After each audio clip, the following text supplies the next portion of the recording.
Bryan Harsin is out at Auburn. That news is old by now.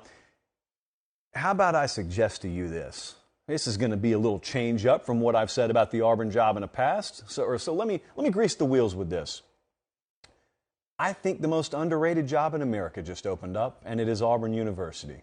Sounds kind of hypocritical based on what I've said about that job in the past. I have said, and still maintain for the time being, it's the toughest job in America when you combined expectation with the reality of their schedule. That's the only place, or at least one of very few any given year, where you got to play Georgia, you got to play Bama, you know what they play every year. So you've got that. It's a mess behind the scenes, has been. Doesn't have to be, but has been. These things are true, but I will put this out there as we get into this a little bit tonight, because I have some negative things to say about this program, but I am going to bookmark it, and I'm going to bookend it with some very positive things. I think this is going to end up being the most underrated job in this entire cycle.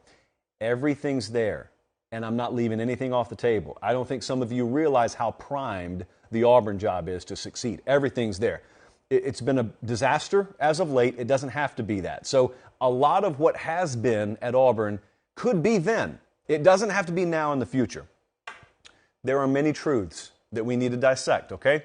And this is, I think, prevalent in a lot of other athletic departments. I think this is relevant for a lot of college football. It just happened to go down at Auburn. 2022 was a wasted year for this program. No two ways about it. What started to happen in February ended up happening in, we're October. So you ended up firing a guy that you tried to fire. Several months back, you wasted an entire season of your program. And for fans who are 40 or 50 or 60 years old, big deal. We'll just have other seasons. Well, you got players on the roster who only get to do 4 of them, most of the cases at least. And so that's a wasted season. And you fall further behind the pack, by the way, in doing something that dumb. Results will not change there until the recipe changes. That's another truth. That is inarguable. Even when you're doing it the right way, it's hard enough to win in this sport, and especially in the division and in the conference they're in. If you're not doing it the right way, you got no prayer. If you're not hiring the right way, you've got no prayer. If you're not recruiting the right way, you got no prayer. I thought Pete Thamel wrote an interesting piece today. Now, they can't stand Pete Thamel around Auburn, and I know many of the reasons why. You think he's out to get you. He scoops most of your beat writers most of the time. I just take it for what it is on the surface. I thought Thamel had a really good piece today on Auburn. It's tough. It's a bitter pill to swallow. But I'm going to read you a couple of excerpts because I want to dovetail off of it and give you a couple of thoughts here. This is from Pete Thamel. This article is available on ESPN.com. I rarely do this, but I thought it was very well written. After a middling 6-7 first season in 2021, Auburn launched a ham-handed and unsuccessful investigation into Harsin. Pay attention to this language because I will give you my thoughts on this. It was baseless, and the cringy execution basically doubled as a vote of no confidence for Harsin's tenure. It turned both this season's 3-5 tire fire on the field and a recruiting class that's last among the SEC in 2023 into inevitables. I hear you screaming. I'm going to give you time to stop, okay? It could very well be that they were on their way to doing nothing special in recruiting, regardless of what happened off the field. I'll grant you that.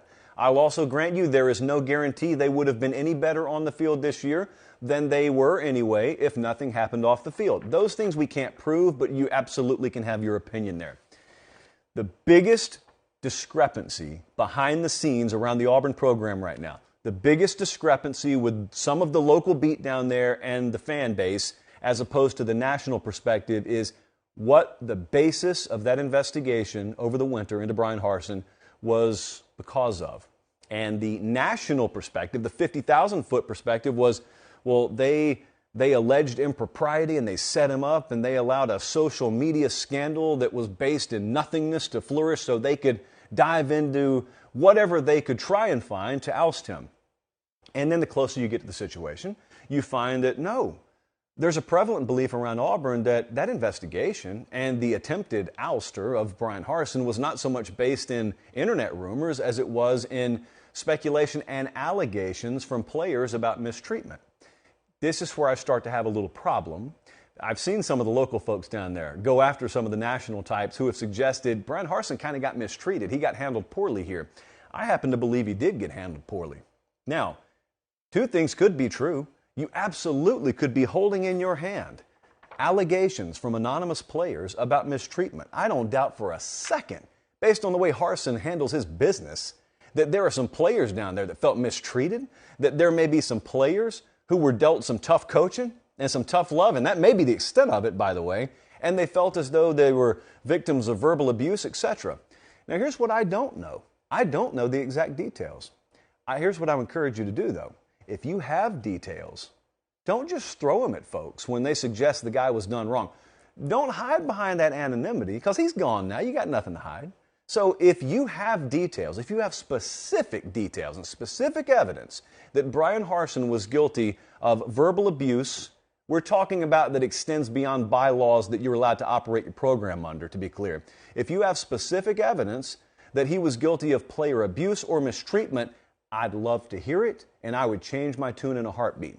What I think happened is some guys who probably weren't going to see the field were already a little disgruntled, and then they got ridden pretty hard, and they didn't like it, and it's 2022. That's what I think happened, and you really wanted him out to begin with, and so what you did is you took the equivalent of some unpaid parking tickets and used it to launch a raid on the guy's house. Like, really, you could tell me all you want to, oh, that investigation was based in allegations from players. Yeah, I bet it was.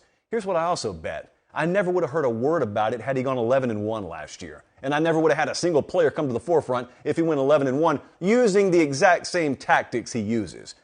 I don't think we have to be ignorant in the room to acknowledge that. And we can also acknowledge that maybe Bryan Harsin wasn't a perfect coach. I'm not here to defend him. He's not on the program later or anything like that. That's the first thing that I want to get out of the way, okay? So you can acknowledge, oh, there may have been some players disgruntled. That investigation absolutely was based in him not being the guy they wanted and them wanting to get him out of there by any means necessary, or at least try to. They failed, and then they succeeded a little while later because results on the field weren't good enough. I heard Reese Davis say it the other day. I saw some folks very, very blindly push back on it. I agree with Reese Davis. He said, if you want to get rid of him because he's a bad football coach, if you want to get rid of him because he recruited poorly, just go ahead and do it and state that as the reason. I probably wouldn't even be doing this segment if you stated that as the reason. But there are some other reasons being pushed that until further evidence is produced, I don't really go along with. The second quote I want to read you, also from the Thamel piece, it would be wise to see the actions of this new era before believing its words. As the school will welcome its third coach since December of 2020, the question looming will be whether Auburn can get out of its own way, or will the cycle just repeat itself and the spiral continue? Now, part of the reason that the Auburn fan base rejects this stuff is they know some of it's true. They just get tired of national types beating on them. It's almost like, hearing someone that you don't respect pointing out your flaws. You'll take it from your friend. You're not interested in what they have to say. A lot of them may not be interested in what I have to say tonight. That's fine. But it's in my best interest for Auburn University to succeed. So if anything, I'm kind of on the side of rooting for Auburn, for whatever that's worth. What Pete Thamel just said there is accurate.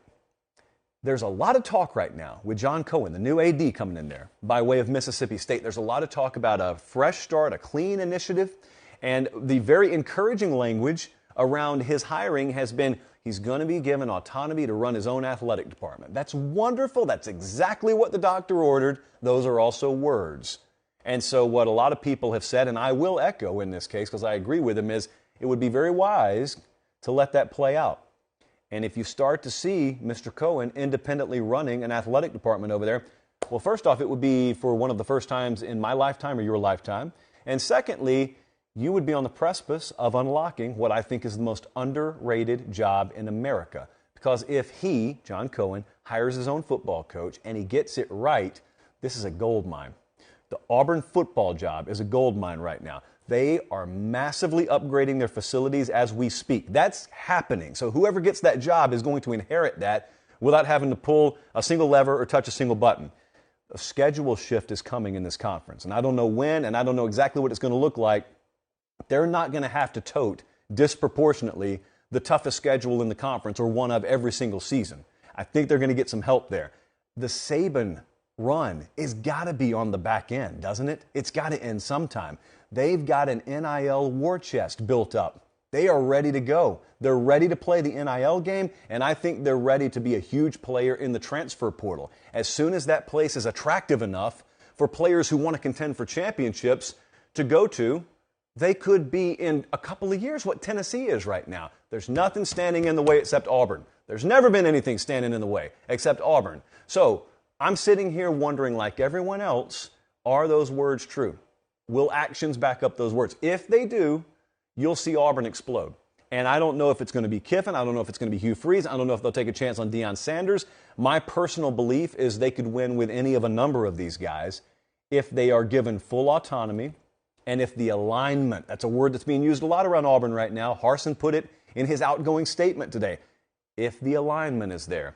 Sky's the limit for Auburn. The fan base knows it. The beat writers know it. I know it. You know it. Everyone knows it. And it's why it's the dirty little secret that around the SEC people talk about behind the scenes. They don't want people talking about this publicly. A lot of the rival staffs, a lot of the rival fan bases, they don't want these national types calling out Auburn either because they want status quo to be maintained at Auburn. No one wants them in the contender seat. No one wants them at the head table. They want to pencil that in as a W on the schedule every year. That's what they want. And they've gotten it for a while, but it's not because of them as much as it's been because of Auburn. Times could be changing. We'll see. Guys, thanks for watching Late Kick. Make sure and leave a comment. I love interacting with you. But most of all, please like the video and subscribe to the channel. That's how we keep all of this free.